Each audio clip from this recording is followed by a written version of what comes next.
This is quite exciting. This is the first ever thing that we've done like this. Jennifer, Yeah. I'm really excited that you have agreed to do this. And really, a big part of you coming on board of the team was thinking about new ideas and new ways that we can encourage more people to sing. So, what are we going to do today? Well, we thought we'd get on and just have a little chat. And I thought it might be quite a fun format if I grill you and find out a little bit more about you. So Zoe Hatch, I wanted to ask you some questions because when I first moved into the area, South Bucks, I was looking for somewhere I could sing and somewhere where I could start building a bit of a community. I was really interested in particularly in real life stuff, a bit sick of online stuff, and I found you and casually stalked you, found you on social media, and then added myself along to your groups and befriended you, and here we are. I'm now in your team, which is really exciting. So what I'd really love to know, I know that you're planning a weekend harmony coming up, and I Mm. just really love to ask you some questions about how you envisage that coming up and really what your thought processes are behind it. So if we could just kick off, what really first drew you to create a space where women can sing together? I mean, how can you describe that moment when you first felt truly heard, through your voice and through working with women singing together? Thank you. Yeah, thanks. And I love a stalker, so thank you for stalking me. In this scenario, it's perfect. Not in every scenario, but in this one, it's fabulous. So, thank you. I'm so glad to have you in our sound and song world, Jennifer. What happened was I started to sing and I realised that there was a particular type of singing that I wanted to do, which is natural voice singing. And there wasn't that much of that sort of offering around. That is the kind of singing where you don't need to be able to read sheet music, because I couldn't at the time. You don't want to necessarily be involved in a performance. I was getting a lot from various different little bits of singing. I was like, I really want more of this in my life. Looking around for it, and nobody else was doing that, and it locally. And I was like, well, okay, I'm going to have to go on with it then and start doing it myself. I was home educating my kids at the time, and I just started singing with other women in the woods whilst the kids played. And it kind of felt a little bit self-indulgent to begin with. And then I realised that actually what the kids were getting was they were being able to see me and the other women, the other mums, doing something that was for themselves, something that was just for 5 or 10 minutes. We were able to lean into, filling our bucket and feeling really nourished and having our needs met. And we were doing it in a way that could integrate with their lives as well. The kids were playing, the kids were happy, their needs were being met, our needs were being met. And it really felt like, God, yeah, this is something I would want for my daughter. If she had kids, I would want her also to be making sure that she was filling her bucket, that her needs were being met. And I just felt so good after I was singing with other women, and other women told me that they felt good too. And I thought, well, okay, let's do more of that then.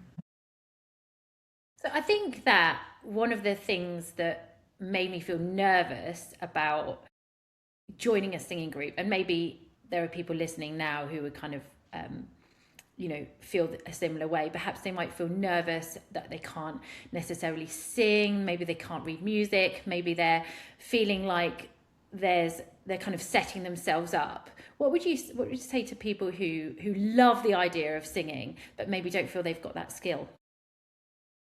I can really relate to other women who haven't felt confident in using their voices before, because actually I came to singing and holding song circles quite a lot later in life. I was already a mum when I did that, and I hadn't really sung in public before. I was singing in this small group of women, with this other small group of women that I was describing earlier. I'd done a few songs in the school play when I was a kid, but I'd always played the witchy parts. I'd always had this narrative that maybe my voice was a bit scary or a bit not okay. And I realised actually a lot of women carry really interesting and not particularly helpful stories about their voices and about the way that our voices are somehow unacceptable. So what I try to do when I'm holding that space is really create a feeling of safety, feeling of the opportunity for each to accept that whatever sound we make, it's okay. We can accept it, we can notice it. There's a thread of radical acceptance that runs through all my groups and everything that we do in sound and song.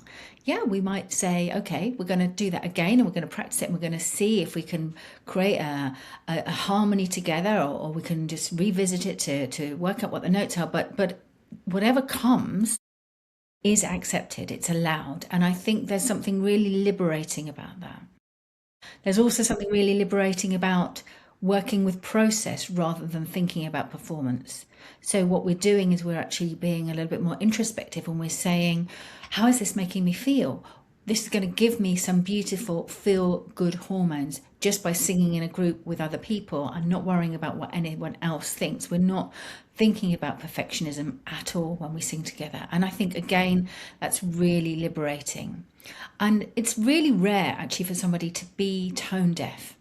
If you can actually hear a melody and you can recall it, if you can hum Happy Birthday or hear the different notes in the tune Happy Birthday or any other familiar tune, that indicates that you're not tone deaf. Tone deaf is a really, really uncommon condition. It does exist, but it's really not what most of us are experiencing. What we might be experiencing when we try to sing something that we think we've just heard on the radio is that we've just not practiced it. It's a bit like saying, oh yeah, I'm just going to go out and run a marathon tomorrow without having done any training, right? We know that that's not possible. And again, practicing singing and practicing what happens in the function in the voice and the function in the ear, and how to connect those two things up and build neural pathways, is something that just, comes over time. We wouldn't expect to, be a virtuoso pianist just after being able to say, well, I know how to sit down in front of a keyboard and press the keys. It's the same principle, really. And we get so much positive feedback from trying something new, from singing together, that actually it becomes an enjoyable experience, not something that is shaming. And I would just encourage everybody to come and give it a go, because it's just changed my life, and I think it can change so many other women's lives as well. Yeah, so you've got a group of women together.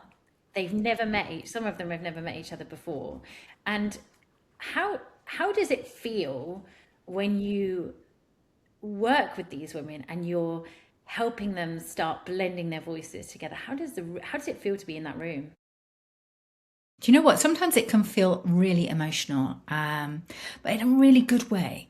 I think there's something about a deep knowing that kind of comes back. It's like an echo from our ancestral past.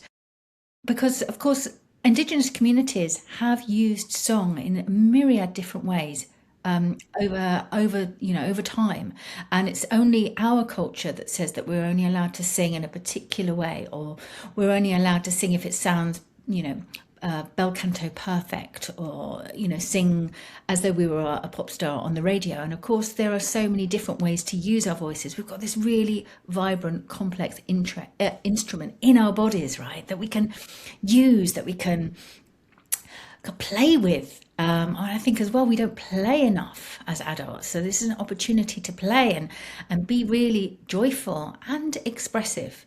So how it feels, going back to your question, how it feels when you're in a room with other women is very moving, very peaceful sometimes, very joyful, and really just this very liberating, I would say, more than anything else. We're liberated by the presence of being with other women who have also come for the same idea, for the same endeavour, to share our voices.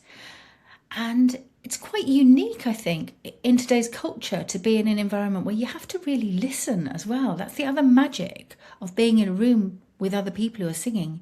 We're not just, breathing out, we're also taking in. We're really receiving the voices of other women, and that's a really beautiful thing. Every woman who comes is beautiful. I think, one of the traits that goes throughout humanity is our beauty, and I would say that absolutely is true. And we have this opportunity to witness something beautiful in each and every one of the women that comes to the group, and that's such a gift. I think that one of the reasons I was nervous to start with was this idea, oh, I can't read music anymore, or I'm kind of striving for, exactly as you said, this idea of perfection. But I know you teach entirely by ear. Can you tell us a little bit more about that approach? Yeah, I can absolutely. And I wanted also to just sort of say something a little bit more about how, there's this idea of singing by ear, or learning songs by ear, being like an ancient technology that takes us out of our head and into our heart. That's something that Susie Rowe Prater, another natural voice singer, says. And I think it's quite profound, this notion of just being able to really connect with something that doesn't require us to be cognitive, that doesn't require us to be intellectual, but that actually can connect with something that's embodied. And it might take a little bit longer to learn something by ear, which is essentially, I will sing a few notes, I will sing a few words, and then you just copy it back. And I'll do it again, and you copy it back. And we do that a few times, and then I'll sing another phrase, and we copy it back. And so, very quickly, actually, you can get to a really solid place of learning. And there's something about it going right into you. You're not just in the headspace, you're not just looking at something, but it's in you. And then you're kind of, again, I'm going to use that word liberation. You're freer then to look around you, to absorb whatever else is being given in the room, and to absorb all of the different harmonies, because you can kind of know it, learn it, and then let go of it and allow it to just be in you. And that's again, it's really scrummy, it's just delicious. I know you've experienced it as well, Jennifer, and I think I don't know, we could possibly compete for the badge for who's the biggest fan of this work, but yeah, it's wonderful, isn't it? There's something really magical, isn't there? And one of the things I really like is the choice of songs that we work on. Can you tell us a little bit more about how do you choose the songs, and where does the inspiration come for that? I really, more and more as I do this work, when I started, I used to try to be quite sort of controlled about how I was going to plan. And I realized that was almost counterintuitive to everything else that I was trying to do in the space. So now more and more I work with intuition, and I work with whatever is in that moment. It might be something I've just heard on the radio. It might be something that somebody who's coming has mentioned to me. And we'll choose songs that have quite simple lyrics. They can almost seem, when you just see them on paper, as quite simplistic, but they have a deeper meaning. And it can be something as simple as, this love will carry me. And it can, that can be so open as to be able to be interpreted by everybody who comes. It will mean something different to each of the participants, but yet there's an eternal truth there, that we need to feel the support of love. We need to have that love for ourselves. We need the support of love in our environment, in our immediate surroundings, the support of the love from the other people who are really important to us in our lives.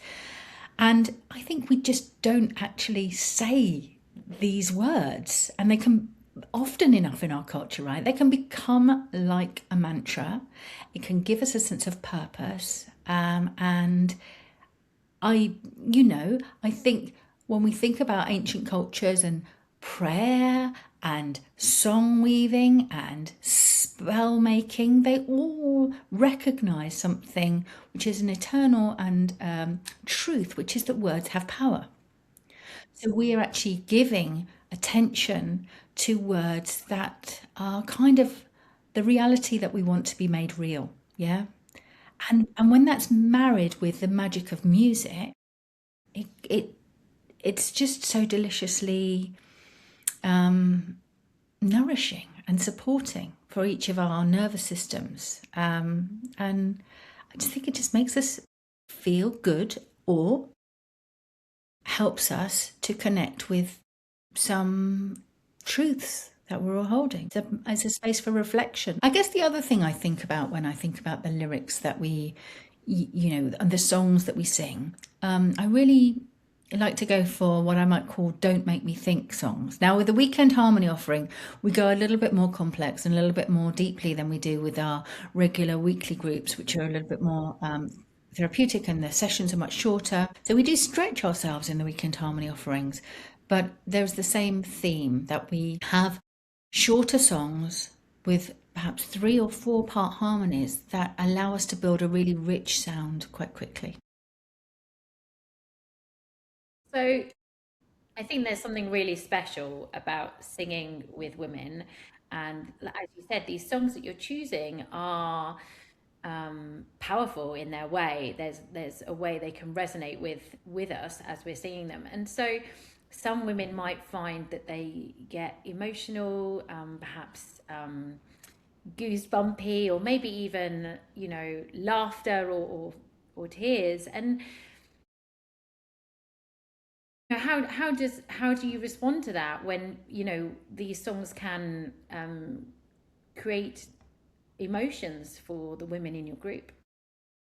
I think that's part of the medicine of it, right? It is really what we're doing is using song and singing in harmony together as a tool for, reaching the parts of ourselves that other activities in life just can't reach, like it really does, it kind of really just gets in there.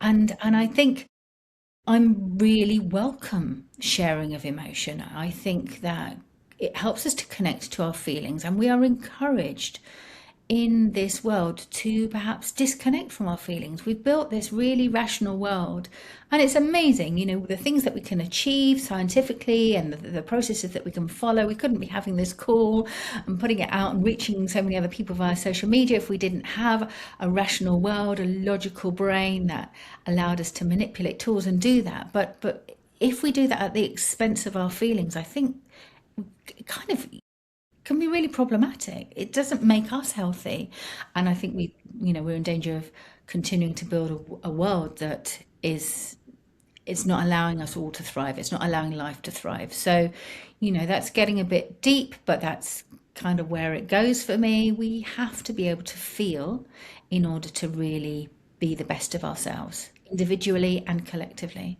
And that's part of what is possible and invited and allowed with Weekend Harmony. But it doesn't have to be performance. It's not emotionality by performance. It's just being okay with whatever is. Sometimes you just want to come and have a laugh, and that's perfect. That's where you're at. That is so allowed. And if you need to have a little bit of a weep because something just needs to move and you need to let go of it, that is also so perfect, so allowed, and so welcome. Everyone coming just as they are is all I ask, really. I don't want anybody to be anyone else because they're all taken. We just have to be ourselves. Yeah. And I think that you I really get that from you. You are creating a safe space, and you talk about this idea that a circle can be like medicine. So how would you say your weekend harmony workshops, how would you say they are supporting well-being? I think there's this real possibility, isn't there, for women to put everybody else first and then think of themselves last. And I've made this space exclusively for adult women with the absolute intention to just be slightly provocative and say, do you know what? Is it okay? Is it okay for you to put yourself first? With the hope that that we can recognize how much that's needed. I think if we thought about a girlfriend and that we knew that they would benefit from it, we would absolutely encourage them to go and take time out for themselves. We're really talking about a couple of hours out of your weekend. And so perhaps I just want to invite that for you to do for yourself, for the women to do for themselves, is something that I have noticed. It's a muscle that I've had to develop for myself, and having done that, I'm like, it really rocks. Let's all do it for ourselves as well as for each other. And alongside that, we know scientifically now that when we sing together, it releases feel-good hormones, and it just allows us to drop into our body and release and reduce stress. And when we are carrying less stress in our bodies, then we are more resistant to disease, we are more resilient, and actually it turns out that we can offer more to other people because we have filled up our own bucket. So it's a win-win situation. I love a win-win. Yeah, so these workshops, the Weekend Harmony, you really, even in just that 2 hour session, you really see shifts by the end of the workshop, don't you? Yeah, it's great actually, particularly for first time women who might come and perhaps be carrying some of those stories of, I'm not sure if this is the right place for me. So nicely surprising for each participant to be able to say by the end of the 2 hours, well, I didn't know we could do that. Wow, I didn't know we could achieve that level of rich sound and feeling great in such a short amount of time. So yeah, absolutely. It's I love it each time. Each time I get to convert someone new, I'm like, oh yeah, look, you're in the club now. You're getting women together. Some women do know each other because they've been to your offerings before, but some are, fresh through the door, strangers. And because you're able to make this safe circle, strangers are becoming friends really quickly. So, what would you say the magic ingredient is to that? Well, I think everybody who comes and sings in this way, they're making themselves a little bit vulnerable, and that is brave. I will absolutely make a safe space, but I just want to say, yeah, respect. You're making yourself a little bit vulnerable, and there's something beautiful about vulnerability. And when we see that, we see other women being vulnerable, we can't help but fall a little bit in love with them. And perhaps we see something of our vulnerability in them, and it builds connection. Creating a beautiful sound together builds connection. There's an opportunity for us to have a really rich shared experience almost instantly. And once you have shared experience, that's again how we know connection is made. And we know in this society that real connection that's made in real life is so much more powerful than the kind of faux connections that we can be invited to be making on social media. So yeah, it's a unique experience and it does great work in a short space of time. So you could kind of say that it's for people who are, seeking their community. They're seeking out their people. Maybe they haven't found that place where they feel safe. Maybe they're looking for a real in real life community where they can feel safe and they have the opportunity to be vulnerable and maybe feel at home in that community. Yeah, I think so. I think there's a lot of people out there who are feeling that they're getting a message that their feelings are too much, or that their sensitivity is somehow not allowed, or that their voice doesn't count, or things are, it's difficult to be heard, and you might have a different way of seeing the world. Actually, I think we all carry those stories. We're all unique, we're all individuals, so we're all going to have a slightly different way of seeing the world.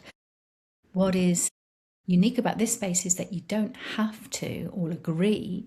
We all come together with a different voice and we somehow blend together through song, yet each voice within that circle is still unique. And again, that's something that is quite different from having to come and ascribe to a particular way of being. So if you're somebody who wants to explore tolerance and explore difference and explore uniqueness and explore unity and connection and work out how that all melds together, then this is a space that's absolutely for you. That's lovely. So what if you're someone who's feeling really busy? You're already stretched thin, it's hard to find that time to give back to yourself. What would you be saying to them? How does the Weekend Harmony workshops give back to you? So there's a saying which I love and can never quite remember, but it's something about the yogis sort of talking about meditation and saying, meditate for 20 minutes a day, unless you're too busy, in which case then you need to meditate for an hour, right? And there's something of that which I try to remind myself of, because everybody gets busy, including me. And so, I think the message about the meditation there is that actually there is when you give yourself space, you create space. We create a spaciousness. I don't want to sound completely arrogant or disregarding of different people's lives. There are real world constraints, but if we can lean into that and say, I am worth making time for myself, and it will have a positive impact on my life to make time for myself, then I just want to breathe into that really and just say yes, yes, say yes to it and allow it, and allow yourself to be a priority, and it will reap dividends for you and those around you who you care about and who you may feel guilty about neglecting. Sometimes these stories of guilt can be something that we just carry inside of us and aren't actually true. And when we serve ourselves, we can serve others at the same time. It's a tough one, but I really do believe it.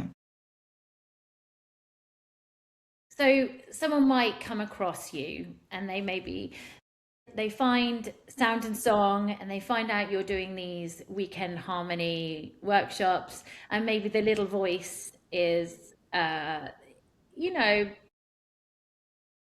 talking you out of it, or maybe there's a myth there that maybe they've got these stories. What would you say is the biggest myth that you dissolve with these weekend harmony workshops? I'm not sure I can pick one. There's so many that so many of us carry. Your voice is too loud. Your voice is out of tune. Your voice is too soft. You're not allowed to speak. You need to diminish yourself. You need a musical training. We need to be able to read sheet music. We need to, that somehow, I guess the theme is somehow we have received a message that you're not okay. I've received a message that I'm not okay.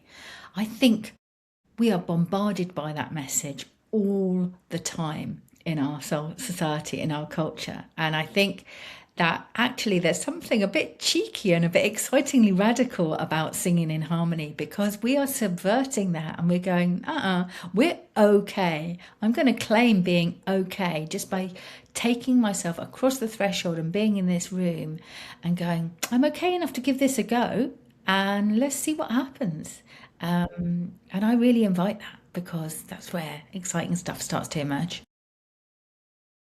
So tell me about 2026. Like, how do you see the monthly rhythm of this work coming together? What are your hopes for the women who prioritize this and choose to make this a regular group to join? I really would love us to build on the community that is already there and reach out to some more women who want to come in and share this space with us. And just recognize that it is a pay as you go. So there's no absolute obligation, but I want it to be somewhere that we go, yeah, see you next month. We know that we're coming back to it, like a constant that is in your life, that is a rhythm that's beating in the background that you can just come back into and be well held, really, and know it's there for you,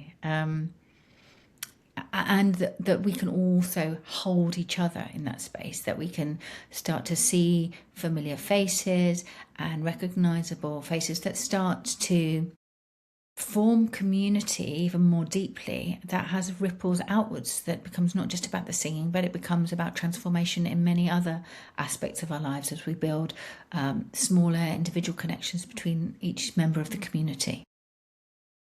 That's such a gorgeous idea, this idea that singing with women together, it creates change, not just in that moment, but also has that knock-on effect in a woman's life and in her voice, and the way her voice opens up. So tell me a bit more about that. What would be your dream for a woman who comes to a weekend harmony workshop? I love that question. Thank you. I think that it's this opportunity. I guess I can talk really from my own experience. As I've started to sing more, I've noticed other things happening in my life. And I know that this is true for other people that have been singing for a while.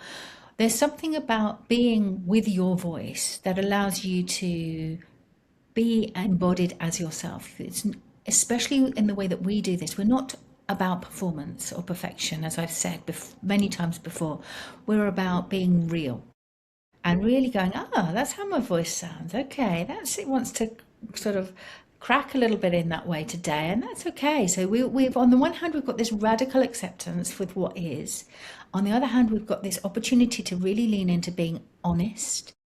We have got this space where we accept ourselves without shame, and I think knowing that others in that room have accepted you without a need to shame you is just so empowering. So, and it's about radical empowerment. It's not about going out there and being really angry with the world or storming the barricades. It's just about going, I feel okay about myself, and I can be in another scenario outside of the singing circle, knowing that I've been really well supported, really well held in that circle, and now I can take that energy forward in my life, be it at work, be it in a tricky relationship scenario, a difficult friendship, some other area of conflict. You can lean back in. A bit like, when you lean back into a comfy armchair, you can lean back into the healing that's happened in the sound circle and go, now I can trust my voice because I took a risk in that singing circle and it was okay. Whatever it was still okay. And I think that's such a gorgeous gift that each of us can give to ourselves. So if someone is on the fence and they're thinking, I like this lady Zoe. I like her. I like sound and song. I like what she's doing. And this weekend harmony workshop sounds amazing. But maybe I'll just join next month. Maybe I'll come along next month. I know the date is the 21st of February. It's a Saturday afternoon. So if someone is sitting on the fence and they're thinking maybe next time, what would you want them to know? I would want them to know that I have also really fallen into the trap of thinking mañana, mañana, tomorrow, tomorrow, next time, next time. And now is the time. Now is the time for us to just put aside our doubts and take a leap in just very gently into the unknown. I want them to know that they will be well met, they will be well held, they will have a really lovely, nourishing experience. And I want them to know that it is absolutely okay for them to put themselves first. And I would love, love, love to sing with them. So, as I've said to you before, I love working with people who haven't come into this space before. And as you know, there are so many beautiful women in the circle already, and we would all love to meet you. So please do not delay. If you are curious in any way whatsoever, jump onto the website, book yourself a ticket. If you still have questions, then by all means, please drop a little DM. I'd be really happy to have a chat with you. And we will make sure that your welcome into the circle feels comfortable and easeful, and that we have a lovely singing time together. Thank you. I really love that you're not just creating a safe space for women together, but you're actively encouraging them to choose to give themselves this gift of coming to a weekend harmony. And as we said, it's only a 2-hour window of time, and it is so important that we give ourselves the gift of some time out. And there's so many benefits to singing, not just singing on your own, but particularly singing as part of a group. So I really hope that this video helps encourage some people to take that leap of faith. And yeah, I'm going to be there. So I know. I really hope we get to meet some new faces and sing together and really discover what's going to unfold on a beautiful Saturday afternoon. I It is can't. exciting, isn't it? You don't It's really really know exciting. how it's going to unfold. There is an element of improvisation there in regards to, reading the room, and it's surprising which songs get you as well, So I really, just want to say thanks for putting this on, Zoe. I really appreciate being able to pop along to your groups and enjoy the feeling of singing and singing as part of a group. And as we've spoken about, letting go of that perfection and letting go of the performance side of things and really just enjoying being present and in the moment and Yeah. seeing what unfolds. Well, thank you. It's been lovely to chat about it. I am evangelical about it, but I hope that that is because, I'm passionate, and I really hope that it's helped some people who might have had a few questions to just feel a little bit more encouraged to come along. Because, if I was in an empty room on my own, as you've identified, it wouldn't have the same effect. So thank you for this chat, and also thank you for being part of the Sound and Song experience, because it is about a collective experience. And if you're watching and you're curious, we need your voice too. So please do come along. Thank you. Thank you.